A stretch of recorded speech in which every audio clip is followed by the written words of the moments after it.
நீங்கள் எல்லாரும் தேவ சமூகத்தில் ரொம்ப சந்தோஷத்தோடு வந்திருக்கீங்க. எத்தனை பேர் நல்ல மகிழ்ச்சியாக இருக்கீங்க? கிழக்கிலும் மேற்கிலும் வடக்கிலும் தெற்கிலும் இருந்து ஜெயம் வராது, ஜெயமோ கர்த்தரிடத்திலிருந்து வரும். நம்ம ஒத்தாசை செய்யக்கூடிய ஒரே தெய்வம் இயேசு தான். எங்கே சுற்றி அலைஞ்சாலும் விடுதலை கிடையாது, இயேசுவின் சமூகத்தில் தான் விடுதலை உண்டு. ஆமேன்னு சொல்கிறவங்கெல்லாம் கையை தூக்கி உற்சாகமாக அல்லேலூயா சொல்லுங்களேன். ஹல்லேலூயா. நான் மரித்தேன், ஆனாலும் இதோ சதா காலங்களில் உயிரோடு இருக்கிறேன் அப்படின்னு சொன்ன தெய்வத்தை ஆராதிக்கிறோம். கல்லையோ மண்டையோ மரத்தையோ ஆராதிக்கல. ஜீவன் உண்டாயிட்டே இருக்கும். ஏசப்பா சமூகத்துக்கு வர வர ஜீவன் உண்டாகும். வெறுமையா வந்திருப்பீங்க, திரும்பி ஜீவனோடு போறீங்க. அல்லேலூயா. உங்களுக்கு கொஞ்சம் தெரியுமா?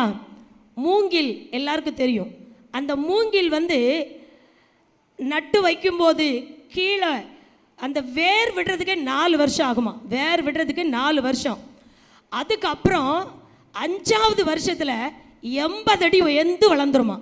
4 வருஷம் இருக்க இடமே தெரியாது. 4 வருஷம் வேர் விடுறதுக்கு பட்ட பாடு பெருசாக இருக்குமா. அதுக்கு கஷ்டப்பட்டு வேர் விடுமா. ஆனால் 5ஆம் வருஷம் வரும்போது 80 அடினா பாருங்களேன், விருன்னு எல்லாரும் பார்ப்பாங்க, என்னப்பா இது திடீர்னு சொல்லி இவ்வளோ பெருசாயிட்ட அப்படின்னு.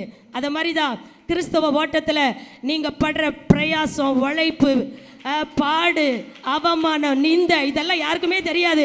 ஆனால் திடீர்னு சொல்லி பாருங்க, 80 அடி உயர வளர மாதிரி கர்த்தர் ஊழியத்தில் வளர்ச்சியை கொடுக்க போகிறார். பிரைஸ் எல்லாம். அது மட்டுமா, விசுவாச வாழ்க்கையிலும் கூட தேவன் மகத்தான காரியங்களை செய்ய போகிறார். நீங்க இங்க வந்ததற்கு ஒரு முகாந்திரம் உண்டு. கர்த்தர் சும்மா உங்களை போக விட மாட்டாரு. ஒரு வளர்ச்சியோடு அடுத்த நிலைக்கு போகக்கூடிய ஒரு உத்வேகத்தோடு கர்த்தர் உங்களை அனுப்ப போகிறார். யாரெல்லாம் விசுவாசிக்கிறீங்க? ஊழியத்தில் சோர்ந்திருக்கீங்களோ? விசுவாச ஓட்டத்தில் சோர்ந்திருக்கிறீங்களோ? தொழிலில் சோர்ந்திருக்கிறீர்களோ? இன்னும் நான் அப்படியே தானே இருக்கேன், யாருக்குமே நான் தெரியலையே, நான் மந்தமாக அப்படித்தானே வாழ்ந்துட்டு இருக்கேன் நீங்கள் நினச்சிட்டு இருக்கலாம். கர்த்தர் உங்களை மூங்கிலுக்கு இவ்வளவு சக்தியை கொடுப்பாரானால் ஜீவனுள்ள தேவனை ஆராதிக்கிற உங்களுக்கு எனக்கும் எவ்வளவு மேன்மை தர வல்லவராக இருக்கிறார்.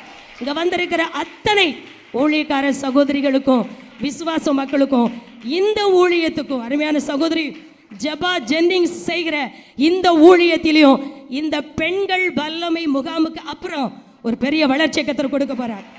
இவ்வளவுதானே சத்தம்? நல்லா இல்லையா சொல்லுங்க பார்க்கலாம். 1 பாடா 2 பாடா 3 பாடா 4 பாடா பெரும்பாடு 12 வருஷம் ஒரு செகண்ட்ல கர்த்தர் விடுதலை கொடுத்தார் அல்லவா. அதே ஒரு தொடுதல், அதே ஒரு அபிஷேகம், வல்லமை இன்னைக்கு கிடைக்க போகுது. கர்த்தர் தொடர்ந்து பெரிய காரியங்களை செய்வாராக.